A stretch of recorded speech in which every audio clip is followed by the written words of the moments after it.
ಪರಲೋಕದವುಗಳ ಕಡೆಗೆ ನೋಡುವಂತೆ ನಿಮ್ಮ ಆತ್ಮವನ್ನು ವಾಕ್ಯದಲ್ಲಿ ಬಲಪಡಿಸುವ ಅನುದಿನದ ಧ್ಯಾನ. ಇಂದಿನ ಧ್ಯಾನದ ಶೀರ್ಷಿಕೆ ಕ್ರಿಸ್ತನ ರಕ್ಷಾ ಕವಚವನ್ನು ಧರಿಸಿಕೊಳ್ಳಿರಿ. ಈ ದಿನದ ಸತ್ಯವೇದದ ವಾಕ್ಯ, ಅದರಂತೆ ನಿಮ್ಮ ಬೆಳಕು ಜನರ ಮುಂದೆ ಪ್ರಕಾಶಿಸಲಿ, ಹೀಗಾದರೆ ಅವರು ನಿಮ್ಮ ಒಳ್ಳೆಯ ಕ್ರಿಯೆಗಳನ್ನು ನೋಡಿ ಪರಲೋಕದಲ್ಲಿರುವ ನಿಮ್ಮ ತಂದೆಯನ್ನು ಕೊಂಡಾಡುವರು. ಮತ್ತಾಯ 5ನೇ ಅಧ್ಯಾಯ 16ನೇ ವಚನ. ಸತ್ಯದ ಬೆಳಕು ಲೋಕಕ್ಕೆ ಪ್ರಕಾಶಿಸಬೇಕು. ದೇವರನ್ನು ಪ್ರೀತಿಸುವವರನ್ನು ಮತ್ತು ಆತನ ಆಜ್ಞೆಗಳನ್ನು ಪಾಲಿಸುವವರನ್ನು ಆಕ್ರಮಣಕಾರಿ ಯುದ್ಧಕ್ಕೆ ಕರೆಯಲಾಗಿದೆ.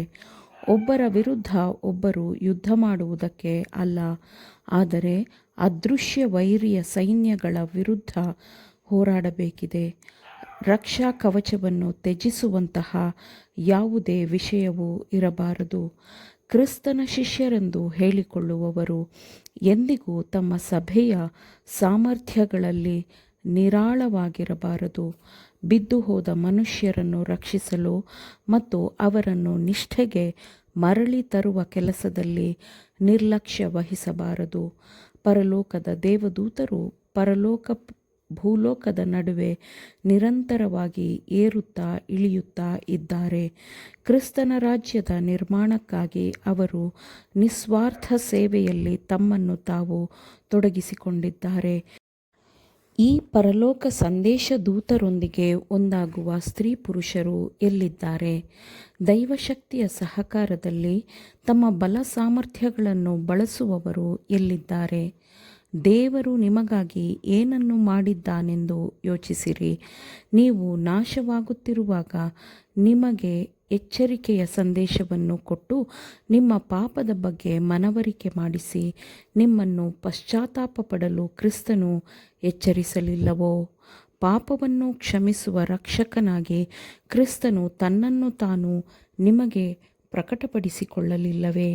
ಮತ್ತು ನಿಮಗೆ ಮೊದಲ ಪ್ರೀತಿಯ ಬೆಳಕು ಮತ್ತು ಮಹಿಮೆಯು ಉಂಟಾದಾಗ ಕ್ರಿಸ್ತನಲ್ಲಿ ನಿಮಗೆ ಹೊಸ ಜೀವನ ದೊರೆತ ಆ ಕೃಪೆಯನ್ನು ಇತರರಿಗೆ ನಿಸ್ವಾರ್ಥವಾಗಿ ನೀಡಲು ನೀವು ಪ್ರೀತಿಯಿಂದ ತುಂಬಿರಲಿಲ್ಲವೇ? ಕ್ರಿಸ್ತನಿಗಾಗಿ ಇರುವ ನಿಮ್ಮ ಉತ್ಸಾಹವನ್ನು ಕಡಿಮೆಯಾಗಲು ಬಿಡಬೇಡಿರಿ. ಈಗ ನೀವು ಕ್ರಿಸ್ತನಿಗೆ ಸಹಾಯ ಹಸ್ತವಾಗಿದ್ದೀರಿ. ನಿಮ್ಮ ಮಾನಸಾಂತರದ ಮೊದಲು ನೀವು ಯಾರ್ಯಾರನ್ನು ಅಸಡ್ಡೆಯಿಂದ ನೋಡಿದ್ದೀರೋ ಅವರಿಗಾಗಿ ನೀವು ಶ್ರದ್ಧೆಯಿಂದ ಕೆಲಸ ಮಾಡಬೇಕಿದೆ. ನೀವಿದ್ದಂತಹ ಅನುಕೂಲಕರ ಸ್ಥಿತಿಯಲ್ಲಿ ಅವರೂ ಇದ್ದಾರೆ ಎಂಬುದನ್ನು ನೀವು ನೆನಪಿನಲ್ಲಿ ಇಡಿರಿ. ನಿಮ್ಮನ್ನು ಪಶ್ಚಾತ್ತಾಪದೊಳಗೆ ತಂದಾಗ ನಿಮ್ಮ ರಕ್ಷಣೆಯ ಮೌಲ್ಯವು ಎಷ್ಟಿತ್ತೋ ಅದಕ್ಕಿಂತ ಹೆಚ್ಚು ಅವರ ರಕ್ಷಣೆಯು ಸಭೆಗೆ ಮೌಲ್ಯವಾಗಿರಬಹುದು. ಶ್ರದ್ಧೆಯ ಕೋಮಲವಾದ ಮಾತುಗಳು ಮತ್ತು ದಯೆಯಿಂದ ವರ್ತಿಸುವುದನ್ನು ಎಂದಿಗೂ ಮರೆಯಬೇಡಿರಿ. ನಿಮ್ಮ ಸುತ್ತಲಿನವರನ್ನು ಕಲ್ವಾರಿಯ ಶಿಲುಬೆಗೆ ಸೆಳೆಯಿರಿ.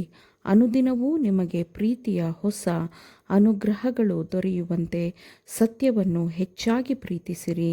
ನೀತಿಯ ಸೂರ್ಯನ ಪ್ರಕಾಶಮಾನವಾದ ಕಿರಣಗಳು ನಿಮ್ಮ ಹೃದಯಗಳಲ್ಲಿ ಹೊಳೆಯುವಂತೆ ಆತ್ಮದ ಕಿಟಕಿಗಳನ್ನು ಪರಲೋಕದ ಕಡೆಗೆ ತೆರೆಯಿರಿ.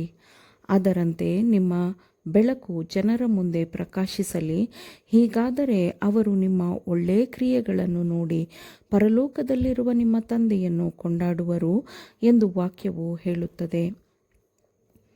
ದೇವರ ಪ್ರೀತಿಯಲ್ಲಿ ತಮ್ಮ ಆತ್ಮಗಳನ್ನು ಇಟ್ಟುಕೊಳ್ಳುವ ಎಲ್ಲರ ಮುಂದೆ ಸತ್ಯವು, ಅಂದರೆ ಅಮೂಲ್ಯವಾದ ಅಗತ್ಯವಾದ ಸತ್ಯವು ಅವರಿಗೆ ತೆರೆದುಕೊಳ್ಳುತ್ತದೆ. ಕ್ರಿಸ್ತನ ಅಮೂಲ್ಯವಾದ ರಕ್ತದಿಂದ ಖರೀದಿಯಾಗಿರುವವರ ಮೇಲಿನ ಅವರ ಪ್ರೀತಿಯ ನಿಮಿತ್ತ ಅವರಿಗೆ ಕರ್ತವ್ಯ ಮತ್ತು ತ್ಯಾಗವು ಅಮೂಲ್ಯವಾಗಿರುತ್ತದೆ. ಅವರು ವಿರಳವಾಗಿ ನೋಡುತ್ತಿದ್ದ ಮಾನವರು ಈಗ ಅವರ ದೃಷ್ಟಿಯಲ್ಲಿ ಮೌಲ್ಯವನ್ನು ಹೊಂದಿಕೊಳ್ಳುತ್ತಾರೆ. ಅವರಿಗೆ ಮುಂಚೆ ಅಂತಹ ವಿಷಯಗಳಲ್ಲಿ ಆಸಕ್ತಿ ಇರಲಿಲ್ಲ. ಈಗ ಅವರು ಕ್ರಿಸ್ತನಲ್ಲಿ ಒಂದಾಗಿದ್ದಾರೆ. ಈಗ ಅವರು ಆತನ ಬಾಧ್ಯತೆಯಲ್ಲಿ ಪ್ರೀತಿಯಿಂದ ಐಕ್ಯರಾಗಿದ್ದಾರೆ. ಹಿಮದಂತಹ ಸ್ವಾರ್ಥದಿಂದ ಹೆಪ್ಪುಗಟ್ಟಿದ ಹೃದಯವು ಈಗ ಪರಿಶುದ್ಧಾತ್ಮನ ಪ್ರಭಾವದಿಂದ ಕರಗಿದೆ. ಆಮೇನ್. ದೇವರ ವಾಕ್ಯಗಳನ್ನು ಶ್ರದ್ಧೆಯಿಂದ ಆಲಿಸುವವರು ಮಾತ್ರವೇ ಆಗಿರದೆ ಪಾಲಿಸುವವರೂ ಆಗಬೇಕೆಂದು ನಿಮ್ಮನ್ನು ಉತ್ತೇಜಿಸುತ್ತೇನೆ. ಪರಿಶುದ್ಧಾತ್ಮನ ಸಹಾಯದಿಂದ ಆಲಿಸಿದ ನಿಮ್ಮೆಲ್ಲರಿಗೂ ಧನ್ಯವಾದಗಳು. ಮತ್ತೆ ದೈನಂದಿನ ಧ್ಯಾನಕ್ಕಾಗಿ ನಾಳೆ ಸಂಧಿಸೋಣ. ಆಮೇನ್.